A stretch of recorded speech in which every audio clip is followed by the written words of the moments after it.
수요일 토크킹 시간입니다. 장윤선 정치전문기자, 미디어워치 변희재 대표, 국민의힘의 김재섭 서울도봉갑 당협위원장 세 분 나오셨습니다. 안녕하십니까? 안녕하세요. 안녕하세요. 도봉구가 나온 스타 도나스 김재섭입니다. 네, 도나스 직접 나오셨고요.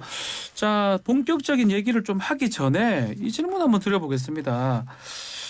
뭐 이게 지금 대통령실에 계속 이 비서관 교체 얘기가 계속 나오는데 특히 국가안보실 이문희 외교비서관이 지금 교체가 된 걸로 알려졌는데 사실은 방일 그 엿새 전에 김일범 전 의전비서관도 교체가 된 거잖아요. 그렇죠.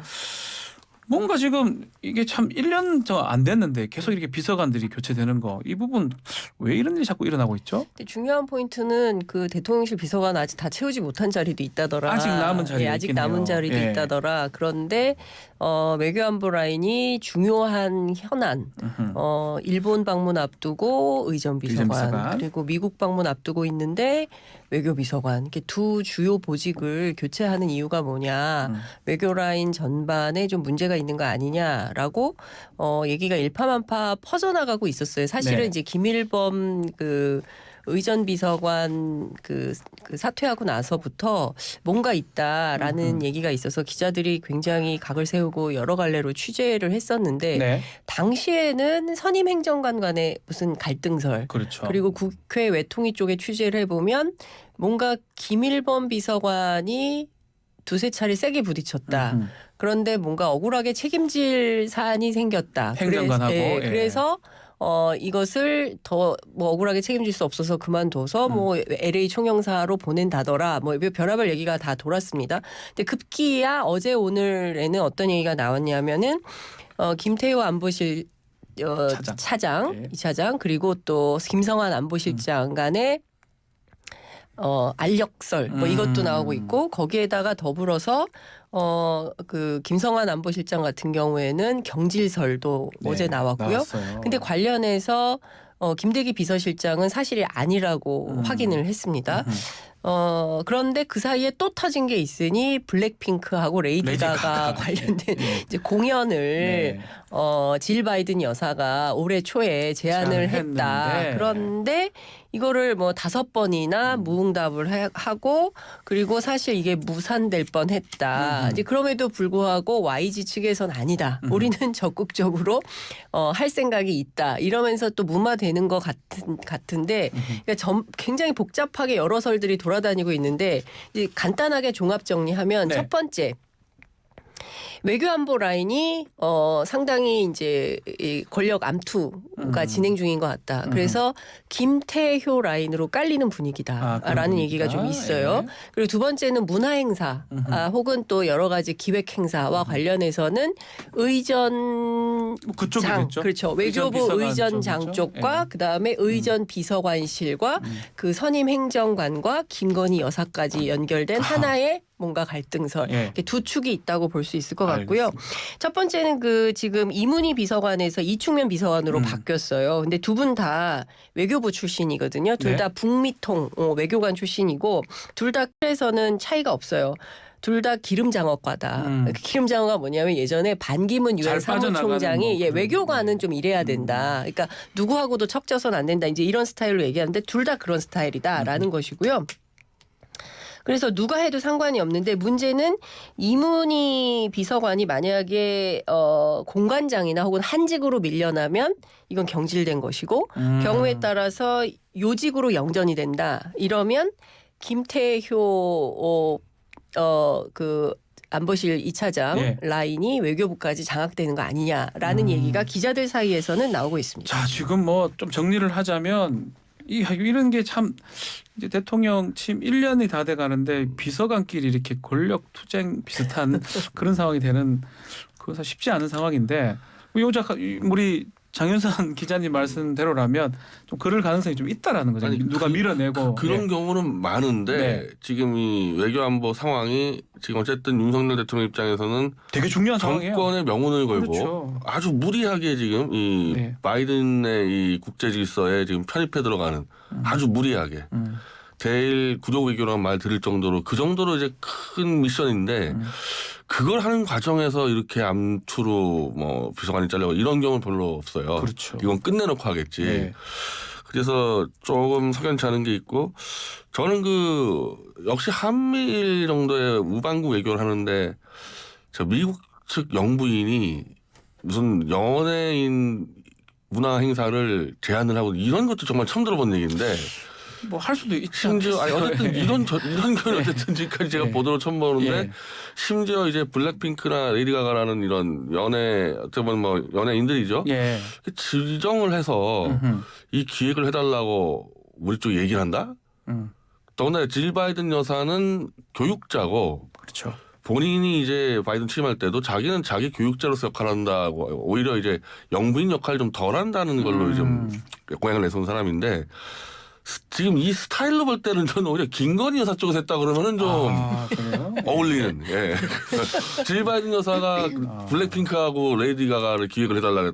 도저히 이제 뭐가 안 맞다는 거죠. 맥락이 안 맞을 오히려 것 같다. 내부에서 차라리 이 내부에서 김건희 여사 쪽에서 미국 쪽에 제안하고 그러면 해봐라. 이제 이 얘기를 추진하다가 뭔가 지금 잘못된 게 아닌가. 그러면 좀 대충 이해될 것 같아요. 예컨대 만약에 질 바이든 여사가 제안한 게 아니었다. 라는 식으로 지금 그 변희재 대표 얘기한 대로 그렇게 가면 이건 또 제2의 바이든 날리면 사태 또 다 되는 겁니다. 심각해지는 겁니다. 뭐 그 부분 아직 사실관계를 좀 확인을 해야 될 것 같고요. 김재수 위원장님. 가정의 영역이니까요. 가정입니다. 그거는 이제 추후에 또 우리가 지켜볼 필요가 있을 것 같고. 그렇죠. 제가 조금 이제 우려되는 거는 이런 거였어요. 이거 관련된 기사들을 쭉 찾아보다가 그러니까 기사의 어떤 뉘앙스가 좀 이상했어요. 그러니까 그 대통령 비서실과 안보실 사이에 정보 칸막이가 있어서 그렇죠. 이런저런 잡음들이 났고 조율이 안 됐고 이런 얘기가 있었거든요. 대개 이제 정보 칸막이라고 한다 그러면 일반 회사에서는 그럴 수도 있어요. 근데 대통령실 게다가 지금 미국과의 외교에 있어서 정보 칸막이는 앞서 말씀해 주신 대로 약간의 권력 관계라는 것을 저는 좀 시사했다라고 보거든요. 왜냐면은 안보실과 그 비서실이 정보 칸막이 있으면 안 되는 거잖아요. 이거는 정보를 안 줬다는 소리잖아요. 서로 각각의 일을 했다라는 의미가 아니라 누군가가 누군가에게 정보를 주지 않았다라고 저는 읽혀가지고 저는 분명히 이 안에서 어떤 암투 같은 것들이 있었을 거라고 보고 그렇기 때문에라도 이렇게 중요한 일정을 앞두고 긴급하게 교체할 필요는 좀 있었다. 물론 비서실장 입장에서는 그런 건 아니다라고 얘기했고 후임 역시도 괜찮은 사람이다. 그 북미 통이다 이야기는 했지만은 실제로 시기적으로나 아니면은 어떤 기사의 뉘앙스 그 안에 들어가 있는 행간을 좀 읽어보면 뭔가 좀 문제는 좀 있었던 것 같다. 재빨리 좀 대처할 필요가 있었던 것 같다라는 생각이 이게 듭니다. 사실은 대통령실 주변에서는 사실 좀 됐어요. 그러니까 그 5월에 미국 그 방미 이후에 그 대통령실 개편이 있을 거고 출마할 사람들 일제히 내보낸다. 그 중에 이제 안보실에서도 이제 박진 장관이 출마 때문에 나갈 것이고 그러면 김성한 실장이 장관으로 그다음에 이제 김태호 차장이 실장으로 뭐 이렇게 올라갈 가능성이 있다는 얘기가 사실은 한 2, 3주 전부터 돌긴 했었어요. 근데 그게 사실이 될지 안 될지는 모르겠습니다. 인사는 이렇게 나오면 안 하거든요. 일단 뭐 이거 사실을 저희가 뭐 사실관계를 좀 확인한 건 아니기 때문에 사실관계가 나오면 다시 또 말씀을 좀 하기로 하고요.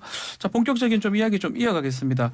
자, 이번 주는 헌법재판소 결정 때문에 계속 그 얘기가 되는 것 같습니다. 한동훈 장관 얘기를 하지 않을 수가 없습니다. 법사위 공방을 보셨을 겁니다. 뭐 우리 변희 대표님부터 한번 들어볼까요? 어떻게 보셨습니까?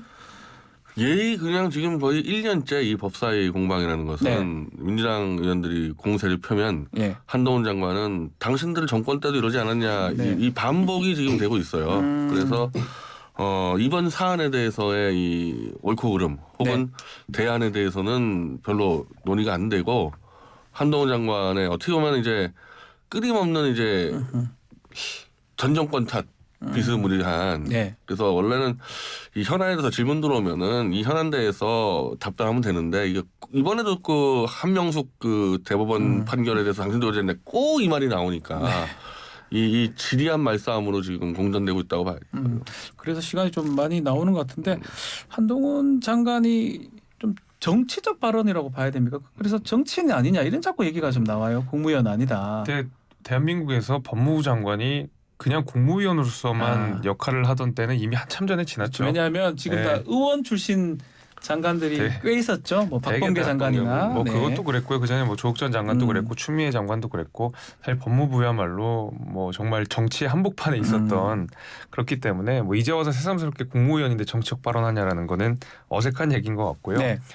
물론 한동훈 장관의 어떤 발언 태도나 아니면 되묻는 방식의 질의응답에 대해서 비판적인 목소리도 분명히 있는 건 맞습니다만은 민주당 의원도 너무 칼 갈고 나와요. 그러니까 정치적으로 한판 붙어보겠다라고 다들 칼을 갈고 나오고 그 법무부 소관 업무 이외에 정치적인 질문도 너무 많이 하잖아요. 네네. 보면은 예를 들면 뭐 김건희 여사랑 통화 몇 번 했냐, 뭐 이런 사실 법무부랑 아무런 상관없는 내용들을 많이 이제 정치적으로 질문을 하다 보니까 한동훈 장관 입장에서도 이렇게 좀 공격적으로 나오는 것 같은데. 제가 이제 재밌게 봤던 사례는 과거 이제 유호정 의원과 네. 서로 한동훈 장관이 공방을 벌였던 비동의 간음죄 관련돼서 그렇게 보면 유호정 의원도 굉장히 그 어떤 현안에 대해서 질의를 하고 한동훈 장관도 여기에 대해서 법률적으로 잘 대답했던 그런 사례들이 있잖아요. 네. 그래서 뭐 한동훈 장관의 태도 지적하는 거 충분히 이해하겠습니다만은 민주당도 너무 좀 한동훈 장관만 오면 네, 장이 섰다 이런 느낌으로 예. 막 들이대니까 예. 좀 그렇습니다. 네. 그 출마설도 지금 계속 나오고 있는데 네. 출마할까요?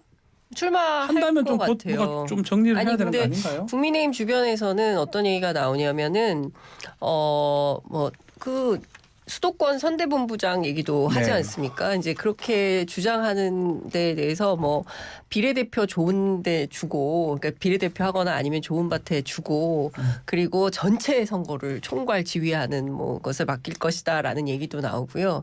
뭐 그게 아니라 뭐 강남이나 아니면 수도권에 좋은 자리 줄 것, 아니면은 뭐 좀 약간 험지, 그래서 뭐 종로나 이런데 네. 혹은 또 뭐 그밖에 뭐 이런 데로 출마하게 할 수도 있다. 뭐 등등의 이제 여러 가지 설이 나오는데, 그렇지만 한동훈 장관 본인은 아직 출마할 생각은 없다라는 입장을 밝히고 있습니다. 그럼에도 불구하고 끊임없이 정치 얘기가 나오는 가장 큰 이유는 법사위에 나와서 발언하는 태도 네. 때문에 그런 것 같아요.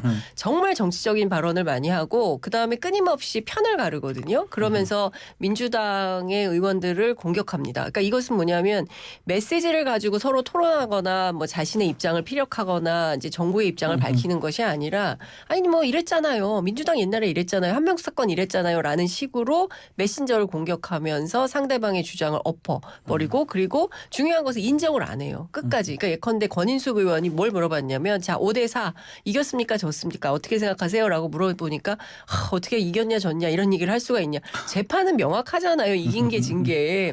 그러면서 이제 소수 의견에 방점을 찍고 강조를 합니다. 그러니까 저는 그동안 보지 못했던 풍경이에요. 그러니까 이런 태도를 볼 때 한동훈 장관이 과도하게 정치적이다. 그러면 차제에 차라리 국무위원을 벗어나서 정치인으로 직접 뛰어라라는 주문도 정치권 안에서 나오는 것 같습니다. 뭐 그러다 보니까 민주당은 탄핵 얘기도 나오고 또 한편에서는 오히려 출마하기 위해서 한동훈 장관이 저렇게 얘기 좀 하면서 민주당한테 탄핵을 도발하고 있는 거 아니냐 이런 또 주장도 있어요.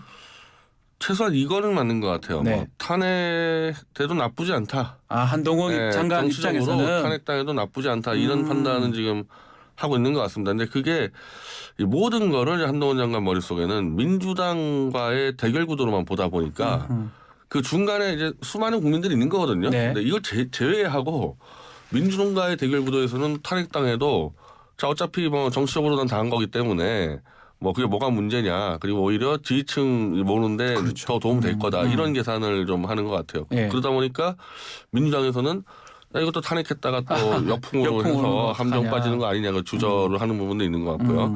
근데 아까 그 우리 김재섭 의원이 지적한 거대로 제가 요거 한 가지 꼭 잡아놔야 될 것 같은데 네.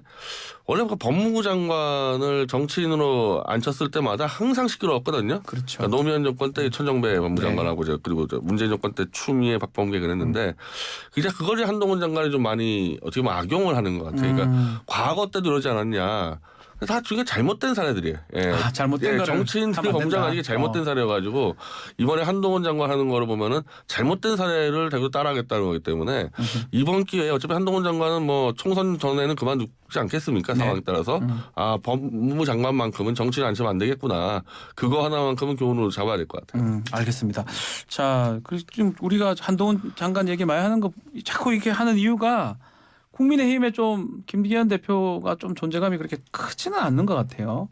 그래서 뭐 밥 먹으러 가셨더라고요. 학식 뭐. 네, 뭐 학식 크게 이제 하셨더라고요. 아주 주목받는 건 아닌 것 같아요. 이 지금 사실 또 결국 총선하면 또 한동훈이나 다른 외부 사람 찾아야 되는 거 아니냐 이런 얘기가 나오고 있는데 그 부분 우리 당에 계시니까 어떻게 보십니까? 원래 그 김기현 대표가 당 대표가 되기까지는 잡음을 내지 않고 최대한 어떤 당정 일체를 잘 실천할 수 있는 인물이 바로 김기현이다라는 당원들의 의사 때문에 네. 또 김기현 당시 후보가 과반 이상의 득표를 한 거 아니겠습니까? 그렇기 때문에 어떤 의미에서는 역할을 잘하고 있다라고 볼 수도 있는 것 같고요. 아, 잘하고 있다. 네, 그런데 제가 지적하고 싶은 거는 말씀 주신 대로 뭐 천원 학식도 먹고 네. 뭐 MZ 세대 노조도 만나고 하는 그런 것들도 있고 뭐 여성국과 청년국도 부활시키고 이런 움직임들이 있는데 저는 가장 편한 방식으로 정치를 하는 거라고 봅니다. 그런 거는 예를 들면 그냥 MZ세대 노조 만나서 맥주 먹고 사진 찍을 수 있죠. 근데 그게 MZ세대 노조의 문제를 해결하는데 하등 도움이 안 되는 거거든요. 훨씬 더 처절한 개혁이 수반돼야 되는 거잖아요. 피를 묻혀야 되는 일들이잖아요. 마찬가지로 천원 학식 관련돼서 학생들이랑 얘기 듣고 하는 거 좋습니다. 근데 그 천원 학식이 나올 수밖에 없었던 배경이 있었던 네. 거고 정치권에서는 그런 것들을 건드려줘야 욕을 먹더라도 일을 한다는 평가를 받는 건데 MZ세대 만나고 가서 밥 먹고 하는 게 상징적인 의미는 있을 수 있습니다만은 사실은 아무 일도 하지 않는 것처럼 보일 수도 있다고 생각해요. MZ세대 입장에서는.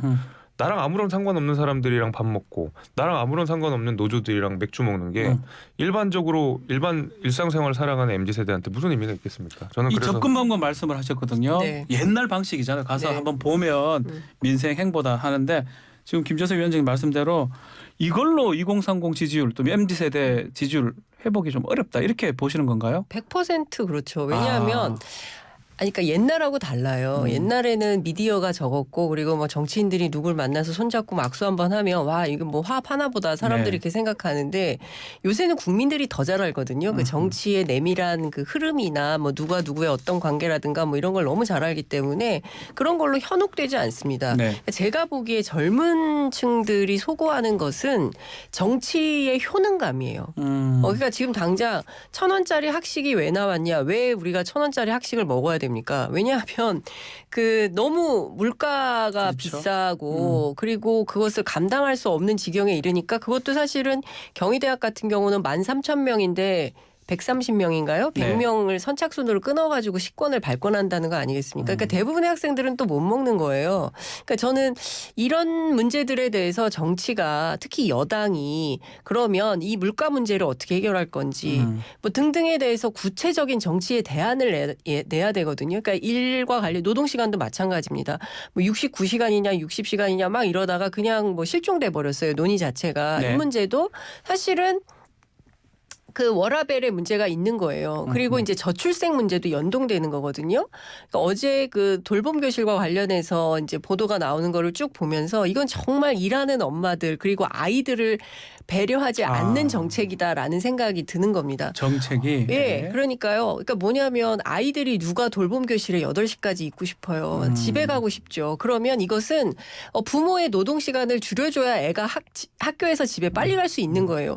근데 그거를 어떻게 접근하냐면 좋은 프로그램을 많이 만들어야 되겠다. 예. 그래서 뭐 8시까지 있으니까 뭐 애들한테 뭐 피아노도 가르치고 뭐 바이올린도 가르치고 막 이렇게 하면 좋겠다. 컨텐츠의 문제로 접근을 하더라고요. 근데 그렇게 해서는 해결되지 않아요. 그러니까 집에 빨리 보내줘야 돼요. 그리고 아동을 집에서 보호해야지. 학교에 오래 남아있는 게 그렇죠. 우리도 있었지만 좋았으니까 상식적으로 별로 그렇죠. 안 좋아요. 근데 접근이 이상하게 가는 거라는 거예요. 그러니까 무슨 얘기냐면 여당의 정부의 정책이라는 게 현장과 멀어져 있고요. 실제 국민들이 느끼고 있는 고통이나 어려움이나 이런 문제에서 굉장히 멀리 떨어져 있다. 그렇기 때문에 사람들이 어떻게 하냐면요. 안 믿는 거예요. 쇼 안에 이벤트 안에 저 사람들 무슨 정치를 해. 그러니까 정치 혐오가 더 심각해지고 불신은 커지는 거죠. 그러다 보니까 지금 말씀대로 2030 지지율은 많이 좀 빠지고 있는 그런 모양새인데 또 한편으로는 천하람 위원장을 계속 얘기를 하더라고요. 이준석 대신에 천하람 하겠다. 그리고 또 어제 저희 천하람 위원장하고 또 인터뷰를 했는데 자기 써먹겠다는 그런 의도다 이렇게 얘기를 하던데 그건 어떻게 보십니까? 그러니까 김기현 대표의 존재감이 너무 없는 거죠. 예, 지금 어떻게 보면 당대표 된 지 얼마 안 됐는데 자기가 임명한 여의도 연구소의 박수영 원장 입에서 네. 바로 한동훈 차출론 나왔거든요. 그걸 이제 달리 해석하면은 총선 때 김기현 대표로는 선거 못 치르겠다는 얘기나 마찬가지거든요. 그래서 그렇게 이 당대표가 엄연히 있고 선대위원장하고 공심위원장은 임명권이 있지 않습니까? 네. 그런 경우에서 자꾸 누구 차출론 딴 사람이 얘기한다는 거는 이미 김기현 대표의 지도력에 대해서는 불신한다는 얘기나 마찬가지고 그 연장 차원에서 김기현만 가지고 안 되니까 어떻게 보면은 좀 문전박대했던 다시 천하람한테 이제 손을 내밀고 하자는 거 아닙니까? 전부 다. 그만큼 김기현 대표의 이제 존재감이 없는 거죠. 그리고 김기현 대표도 어쩔 수 없고 지금 뭐 꼭 이건 김기현 대표만의 문제는 아니지만 20, 30대 지지율이 지금 폭락을 했지 않습니까? 많이 떨어졌어요. 저는 거긴 대일 관계가 더 크다고 보는데 예, 대일 관계. 어쨌든 지금 객관적으로 20, 30대 지지율이 낮기 때문에 일단 근처에 있는 다시 이제 천하용인한테 또 손을 내미는 어떻게 보면 좀 우스운 좀 꼴을 보이는 거죠. 자, 이준석은 빼고 다른 천하용인은 또 한다. 이것도 좀 이상하지 않나요? 이상하죠. 이상합니까? 네, 이상한데 이제 뭐 이준석 전 대표가 워낙 그 지금 있는 주류 세력들이랑 척을 많이 졌는데 예. 천하람 위원장 같은 경우에는 그 정도로 척을 지는 건 아니고 실제로 그 천하람 위원장은 당내에서도 인기가 좋아요. 의원들 사이에서도. 그래서 그런 의미에서 아마 이준석은 안 돼도 그래도 천하람까지는 같이 가야 된다. 이런 건데 예. 뭐 집 나가잖아요. 집 나간 천하람이 다시 돌아온다 해서 지지율이 다시 회복될 거라고 생각하지는 않습니다. 그러니까 저는 그 사람의 문제가 아니라 절차나 과정의 문제라고 생각하거든요. 예. 그러니까 이준석 전 대표가 믿고 실고를 떠나서 그 사람이 당에서 쫓겨나는 과정 자체가 너무 이상했잖아요. 네. 너무 이상하고 무리했고 너무 그 약간 어거지 같은 느낌들이 있었으니까 그것 때문에 이제 지지율이 떨어지고 비판이 있었던 거지. 이준석 사람이라는 개인에 대한 평가는 훨씬 더 초월한 문제였거든요. 마찬가지로 천하용인이라는 이 브랜드 역시도 이 사람들이 문제가 아니라 이 사람들을 대했던 당내 주류들의 시선, 여전히 이 사람들 도려내야 된다고 말하는 사람들의 어떤 말들 이런 것들이 지금 문제이기 때문에 네. 이 사람들이 돌아온다 하더라도 이 사람들을 배척했던 사례들, 이준석 대표를 쫓아냈던 사례들이 여전히 우리 당원들과 국민들에 남아있는 한 2030의 지지율이 다시 쉽게 돌아올 거라고 생각하진 않아요. 근데 이미 그 이준석 대표가 이렇게 천하용인으로 묶어놨어요. 브랜드로. 거의 개파처럼 그렇죠. 묶어놔서 저는 그것도 좀 잘못된 방식이라 보이는데 어쨌든 이렇게 묶어놓은 현실을 감안하면 지금 이 김기현 대표 측에서는 이준석만 제거하고 천하용만 데려오겠다. 이거 오히려 더 큰 이제 이 분란의 소지가 되죠. 더 안 좋을 것이다. 그거 예. 어떻게 그럼 천하람 이런 사람들이 그럼 이준석 딱 제끼거나 갈게 이렇게 할 수 있겠습니까? 그 얘기했어요. 저는 그렇게 할 수 없다고. 계속 이 문제 가지고 또 이제 또 싸움이 나는 거예요. 그래서 결국은 갈라치기를 하는 거예요. 갈라치기를 해서 예. 천하람 니네는 내가 받아줄게. 그렇지만 이준석은 안 돼. 이제 이런 식으로 자꾸 이제 가르는 이러면 건데. 그 젊은 정치인끼리 배신을 시키고 뒤통수를 치라는 얘기가 되기 때문에 더 안 좋은 모습을 보여주는 거죠. 근데 갈라치려면 또 확실하게 치든가. 그것도 좀 웃긴 게 예를 들면 천하람 위원장한테 뭐 당신한테 뭐 공관위원장을 줄게, 네. 뭐 내지는 최고위원을 줄게 이런 것도 아니라 뭐 호남 특위, 청년 특위, 당에서 가장 그 말하자면 실효성이 없고 뭐 별로 할 일 없는 직책에 그냥 근사한 이름 붙여서 특위를 준다라는 거는 이거는 제대로 갈라치기도 제대로 못하고 있다. 김재섭 위원장님 질문 좀 드리고 싶은데 김재섭 위원장님은 천하용인 쪽입니까 아니면 지도부 쪽 궁금해서요.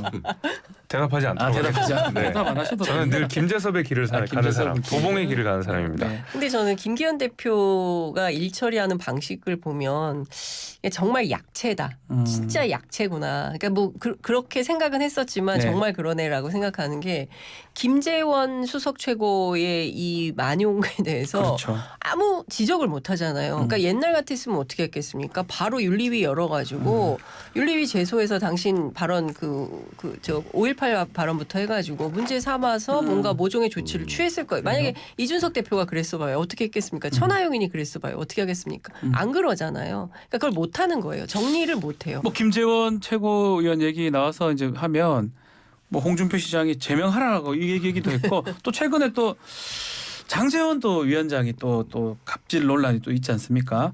등등 또 안 좋은 것도 계속 나오는 것 같아요. 국민의힘 입장에서. 아니 그 김기현 대표가 김재원 최고에 대해서 할 말을 못 하는 건요. 예. 김기현 대표도 정광훈 목사한테 감사 인사를 했거든요. 그렇습니까? 도움을 받았어요, 그분도. 어떻게 보면 김재원 최고위원이 한 거는 선거에 도움받은 거에서 감사 인사를 갔는데 이제 거기서 전 목사가 많은 거를 요구하다 보니까 여기서 터졌거든요. 네. 그래서 이거를 이제 정돈이 된 줄 알았는데 미국 가서 또 똑같은 말이 나왔다는 얘기는 여전히 밑바닥에서는 정광훈 목사가 영향을 미치고 있다는 얘기거든요. 그래서 이 둘 다 걸려 있는 거예요, 여기에는.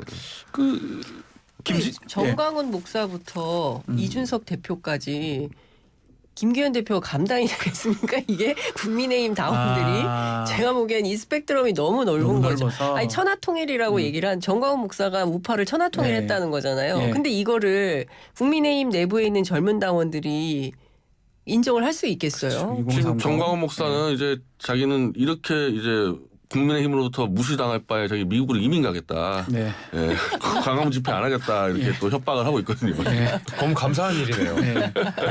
듣던 중 반가운 소리네요. 네. 알겠습니다.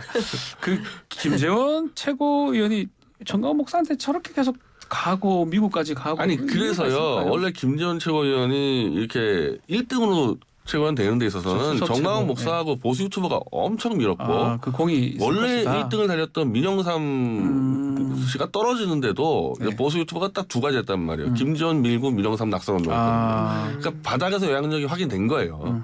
그러니까 김재원, 김기현이 가서 인사하고 전화하고 했던 거거든요. 알겠습니다. 자, 민주당 얘기도 좀 하죠. 민주당 지금 당직 개편을 좀 했습니다. 네. 뭐 어느 정도 됐다는 얘기도 있지만 또 한편에서는 그 사무총장 다 바꿔야 되는 거 아니냐, 덜 바꿨다, 또 이런 주장도 있고요. 근데 제가 어제 국회의원회관 돌아다니면서 취재를 해보니까 이 조정식 총장에 대한 호불호는 별로 없어요. 그러니까 그분은 그러니까 조정식 사무총장이 문제다. 그러니까 나가라 마라. 뭐 이제 그 어떤 상징물로 잡긴 했는데 그게 핵심은 아닌 것 같고요. 내면을 들어가서 취재를 해봤더니 핵심은 이제 역시 공천 관련된 것인 것 같아요. 그러니까 이를테면 첫 번째는 이재명 대표에 대한 불신이죠. 그리고 두 번째는 자신의 공천 문제 뭐 이런 건데요. 종합을 하면 이렇습니다. 말로는 뭐 그 공정하게 경선을 시킨다라고 말은 하지만 현실로 돌아가면 뭐 김종민 지역구의 아무개, 그다음에 뭐 윤영찬 지역구의 누구, 뭐 또 뭐 그러니까 이를테면 뭐 비명계 지역구의 친명이 자꾸 이제 와서 플랜카드를 건다거나 뭐 이제 이런 뭐 실제로 누가 온다거나 뭐 이런 거예요. 그러니까 이게 취재를 해보니까 자가발전 측면도 있는데 나는 친명이다라고 자임을 하고 나타나니까 저 이재명 대표가 꽂은 거 아니야? 라고 의심을 사람들이 한다는 거죠. 그렇기 때문에 지금은 이러는데 막판에 가서 혹시 뒤집어 엎고 전부 친명을 꽂는 거 아니야? 그래서 이 불신, 이 불안을 그러니까 총선 공천 불안증을 해소해 주면 좀 해결될 수 있는 측면이 있는 거 아니냐라고 전략 단위에서는 보고 있는 것 같아요. 그래서 이 문제가 좀 확실하게 정리정돈이 되면 지지율이 흔들리지 않는 한, 그러니까 사실 내일 일도 모른다. 만약에 이렇게 지지율이 계속 국민의힘보다 오차범위 밖에서 지지율이 높으면 이재명 대표 체제로 쭉 가는 거지만 뭐 내일이라도 갑자기 막 지지율이 떨어지고 이재명 대표로는 안 된다라고 하면 이재명 물러나라 얘기 또 나올 수 있다는 거예요. 그러니까 지금 상황에서는 내년 총선 적어도 뭐 추석 그다음에 12월 그리고 이제 공천 직전까지는 알 수 없다. 알 수 없다. 지지율에 따라서 굉장히 많이 출렁일 거다 이런 얘기를 합니다. 어떻게 보세요? 진짜 공천이 문제인지 아니면 당이 잘 되기를 바래서 진짜 하는 건지 어떻게 보십니까? 공천이 문제죠. 당연히 그거 너무 당연한 얘기를. 그렇습니까? 네, 아니 일단은 이 인적 쇄신이라는 게 되게 뭐 아까 우리가 외교 안보 얘기했지만은 뭐 사고가 있거나 아니면은 뭐 지지율이 떨어지거나 이렇게 해야 되는데 지금 민주당 지지율 좋아요.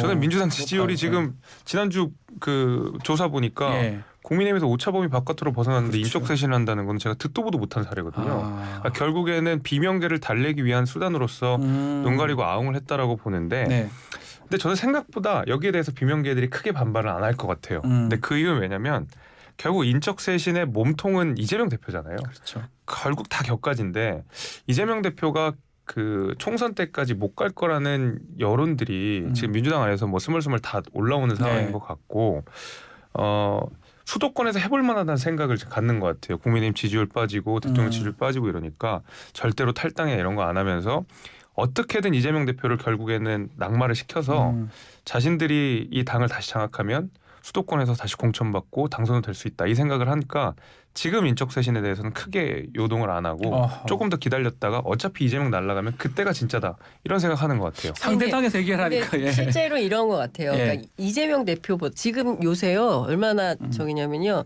전부 지역에 가 있어요. 그리고 중앙 정치에서 당직 맡는 거 별로 좋아하지 않습니다. 왜냐하면 총선해야 되는데 그렇죠. 예, 자꾸 중앙에 이제 불러 올라오는 거를 별로 전화하면 전부 지역에 계시다는 분들이 많이 있어요. 회관보다는. 네.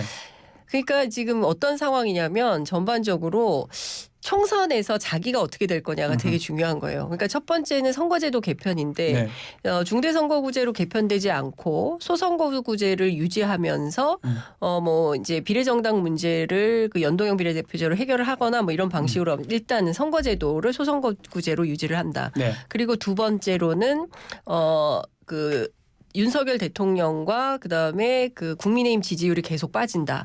그러니까 여론 지형이 매우 안 좋다. 세 번째 정책적으로 대안이 별로 없다. 그러니까 여당의 리스크가 굉장히 점점 커지는 분위기인 거죠. 이러면 한번 해볼 만하다고 생각하는 거예요. 이재명 대표가 별건으로. 자, 그러면 이 선거법 재판이 아마 10월 정도는 결론이 날 거예요. 그때가 좀 뭐 변곡점이 될까요? 이재명 대표? 근데 그래도 1심이잖아요. 대법까지는 총선 때까지 안 될 것이다. 예. 그래서 아마 그거 플러스 알파 저는 그 전에 승부 걸 수도 있다고 생각하는데 승부 누가 걸 거죠? 저 비명계에서 2차 체포영장 때 승부를 걸 수도 있고 그러기 위해서 지금 이재명 대표의 가장 큰 무기인 개딸이라고 불리는 제가 볼 때는 개딸은 아닌데 개딸이라고 이미지화되어 있는 그 적극적 당원들이거든요. 이 당원들의 힘을 빼자는 전략이 나오는 것 같거든요. 왜냐하면 이게 공천 때 이재명 대표 쪽에서 가장 쉽게 비명계 날리는 거는 오히려 상향식이 더 나을 수가 있는 게 적극적 당원들 있지 않습니까? 만약에 당원 포지션을 넓혀버린다 경선 때 지금 이번에도 이원욱 의원 지역구에 이 당원들이 가가지고 퇴진운동 하듯이 그걸로 물갈이할 수 있으니까 지금 비명계가 거의 다 제가 볼 때는 뭐 박용진부터 해가지고 다 뭐 송갑석까지 개딸 날리자 그러고 있단 말이에요. 강성 지지층. 네, 그 지지층을 날려가지고 사실 이재명 대표의 손발 자르겠다는 거거든요. 이거는. 근데 그거는 공천 보장 플러스 언제든지 총선 전에 이재명 대표를 퇴진시킬 때도 강성 지지층이 없으면은 수월하지 않냐. 그래서 저는 이게 도저히요 같은 정당을 같이 하는 당 동료가 아니라요. 이제는 거의 적이라고 봐야 돼요. 이 두 사이는. 그 정도로 느껴집니까? 그 정도의 전략 전술을 쓰거든요. 지금.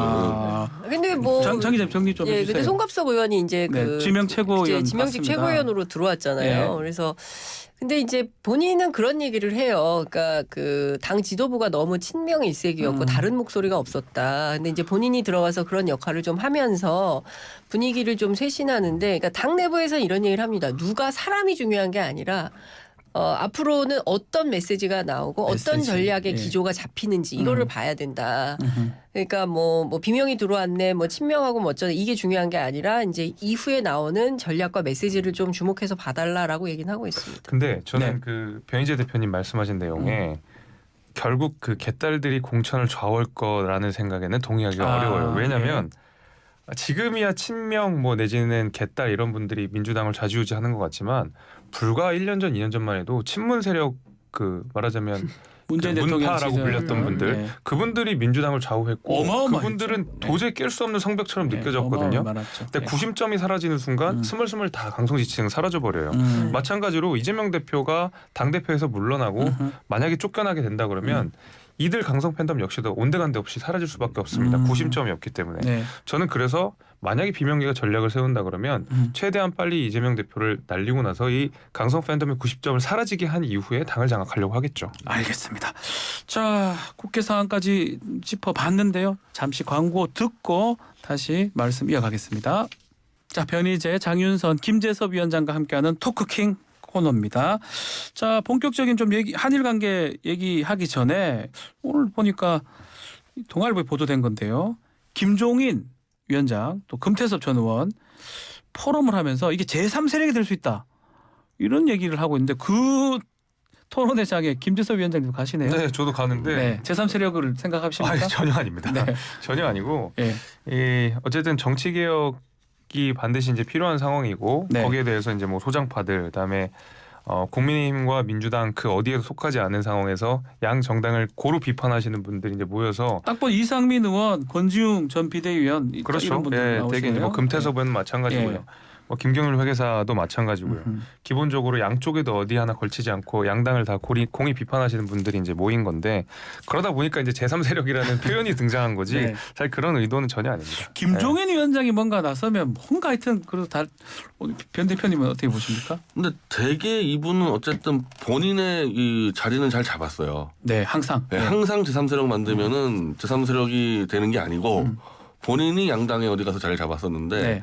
지금은 이제 김종인 위원장 입장에서는 중대선거구제고 내각제 논제 아닙니까? 네. 그래서 그걸 또 포석에 두고 이렇게 하면 다당제가 될 것 같으니까 다당제 되면은 당연히 이제 이때는 뭐 김종인 위원장뿐 아니라 여러 세력들이 이제 신당 창당하겠죠. 여러 당들이 만들어지겠죠. 당연하죠. 그거는 좌우 양쪽도 네. 아마 신당도 나올 예. 거고 그랬을 때 만약 중대선거구제가 되는 경우에는 좀 뭐라도 좀 만들 수 있을 겁니다. 알겠습니다. 자, 일본 교과서 얘기 좀 해보죠. 야, 결국 독도가 일본 땅이다, 고유 영토다 이렇게 또 얘기를 하면서 강제징용 얘기도 지금 나쁘게 지금 표현이 다 되고 있는데 어때요? 지금 한일 정상회담 이후인데 뭐 좀 안 나왔어야 되는 거 아닙니까? 그러니까 물컵의 반잔을 우리가 먼저 채우면 예. 나머지 반잔을 일본이 채울 것이다라는 어떤 이데올로기에 기반한 선의를 믿은 그게 결정타였다. 네. 그러니까 무슨 얘기냐면 저는 사실은 이런 생각 이건 수순이거든요. 문부과학성이 이제 교과서 관련해서 당연히 얘기를 할 거고 이 기조가 바뀌지가 않아요. 언제부터냐면 아베가 2015년에 담화 발표하고 계속 이 기조를 계속 이어가고 있는 거고 네. 그 뿌리를 더 가면 자민당 노선이 이런 겁니다. 그러니까 본인들의 잘못을 성찰하고 반성하는 독일과 전혀 다른 나라예요. 일본은 이 기조를 바꾸지 않았습니다. 그런데 우리 대통령이 가서 괜히 뭐 제3자 변제 방식 얘기하고 지소미아 오늘부터 완전히 해제한다라고 다 퍼주고 온 거예요.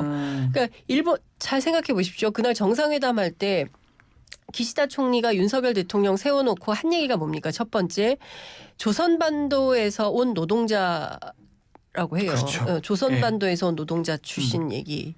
이게 조선반도에서 온 노동자예요. 강제징용공이지 그렇죠. 않습니까? 예. 그러면 강제라는 표현이 교과서에서도 이번에 이제 삭제를 했는데 예. 강제가 빠졌어요. 예, 본인들은 강제 노동이라고 생각을 안 하는 거예요. 왜냐하면 식민지 지배의 불법성을 인정하지 않거든요.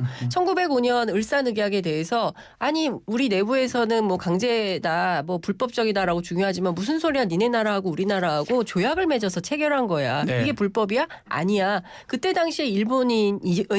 조선인들도. 그러니까 이것은 강제성이 없어라고 얘기를 하고 있는 것이죠. 두 번째, 역대 내각의 그 사죄와 반성, 오부치 뭐 김대중 네. 오부치 선언의 기조라고 우리는 그렇게 생각을 했지만 역대 내각의 기조를 그냥 이어간다고 했어요. 그것은 아베 정신도 아베. 포함된 예. 거예요. 그렇기 때문에 대통령 세워놓고 그 두 가지 언급을 한 걸 볼 때 이것은 우리가 생각하는 사과의 기조하고는 전혀 다른 맥락을 기시다는 가지고 있었던 거죠. 네. 그런데 그걸 오판한 거죠. 대통령이 오판하고 예. 그냥 우리가 이렇게 하면 저쪽에서 반잔 채워줄 거야. 무슨 소리? 전혀 아닌 엉뚱한 내용이 나오고 있는 정반대 겁니다. 길로 가버렸어요. 근데 이게 그러면은 예. 일본이 무슨 윤석열 대통령을 속이고 뒤통수를 친 거냐? 아, 그거 전혀 아니에요. 그건 아니라는 거예요? 아니 이거는 자기들이 원래 이 교과서 검증 발표 시기가 있어요. 항상 이때고 제가 찾아보니까 2월부터 네. 이 기사가 나와요. 아. 갑자기 한 게 아니고 똑같이 2월에 이 강제징용서 강제를 빼버리고 독도 일본 땅 부분을 강화시킨다는 얘기가 2월 때부터 기사가 나갑니다. 그러면은 일본에 가기 전에 이게 당장 이제 일본 가서 마치 한일 관계가 다 풀린 것처럼 정말 자축하지 않았습니까? 네. 이것까지 정리를 했어야죠. 일본 가서 최소한 내 면이 문 대통령 입장에서 우리 면이 있으니까 요거 좀 정리해 달라. 그 얘기를 안 했다는 거 아닙니까? 전혀 일본 가가지고 요 2주 만에 벌어질 사건을. 네. 그럼 혹시라도 지금 외교안보 라인의 이 갈등이 이 문제일 수도 있고 이 문제가 아니라 그러면요 이거를 갖고 외교안보 라인들 문책을 할 수 있는 사안들입니다. 아, 문책도 가능하다 이 문 말입니까? 대통령이 되게 웃음꼴 되지 않았습니까? 그렇게 이 국무회의 나와서 국민들에게 마치 국민들은 정말 낡은 과거에 집착하고 본인은 미래로 가는 것처럼 얘기했는데 이건 뭐냐는 거예요. 그럼 이거는. 일본 교과서 보면 그 교과서가 초등학생 교과서고 그 아이들이 그런 역사의식이 그렇죠. 딱 잡히는 경우거든요. 그러니까 이게 일본의 헛소리와 예. 그러니까 독도가 일본 땅이라고 하는 그 말도 안 되는 어쨌든 일본 교과서의 내용을 네. 굳이 이제 대한민국 정부 입장에 특히 이제 대통령에서 일일이 대응할 필요는 없었던 거라고 생각해요. 왜냐하면 독도는 우리가 이미 시류 지배를 하고 있는 상황이고 네. 누가 뭐래도 독도는 대한민국 땅이기 때문에 여기에 대해서 그냥 이렇다 저렇다 말하는 정쟁을 일으키는 것 자체가 일본한테 유리한 일이거든요. 저는 그래서 한 발 피해갔다라고 생각을 하고 지금 계속 이제 독도 문제를 일본 내에서 일으키는 것은 결국 이 자민당 내 구구파들, 네. 아베파들이 계속 여기저기 언론이나 이런 데서 흘리고 있는 거고 자민당 내 세력이 없는 기시다가 그들을 통제할 능력이 없는 거예요. 그러다 보니까 여기저기서 선거 앞두고 막 극우적인 발언들 이제 쏟아내고 거기에 대해서는 또 언론이 받고 이런 게 지금 악순환이 반복되고 있는 거거든요. 사실 독도 문제는 일본 내에서도 잘 정리가 안 되는 겁니다. 예를 들면 시마네현 같은 경우에는 독도 자기네 거라고 독도의 하지만 날을 뭐 만들어서 네, 하잖아요. 근데 이제 네. 그 옆에 있는 도토리언은 독도 우리 땅 하지 말 우리 관광객 떨어진다 이런 얘기하고 예. 일본 내에서도 이게 정리가 안 돼요. 예. 그래서 이 극우파들의 목소리가 좀 요새 많이 들리는 상황이다 이렇게 정리할 수 있을 것 같습니다. 근데 장 제가 기자님? 이제 그 문제 삼는 대목이 바로 그겁니다. 그 일본의 극우주의, 그 군국주의 부활을 꿈꾸는 소위 일본의 파시스트 세력하고 손을 왜 잡냐는 거예요. 우리 대통령이. 그러니까 무슨 얘기냐면 처음에 대통령이 당선되고 나서 무슨 얘기를 했냐면은 한 번에 이 문제를 해결하겠다고 그렇죠. 얘기를 했어요. 네. 그래서 그때 당시에 많은 전문가들이 안 된다. 일본 문제는 역사 인식을 전혀 다르게 하고 있기 때문에 역사 문제와 경제 문제를 투 트랙으로 구분해서 따로 별건으로 접근을 해야 된다라고 계속 얘기를 했어요. 그런데 그게 아니라 그랜드 바겐을 얘기하면서 한꺼번에 풀겠다고 하고 가서 다 풀고 온 거예요. 그런데 결국 우리가 받은 것은 일전 한 푼 없는 이런 상황이 되는 거 아니겠습니까?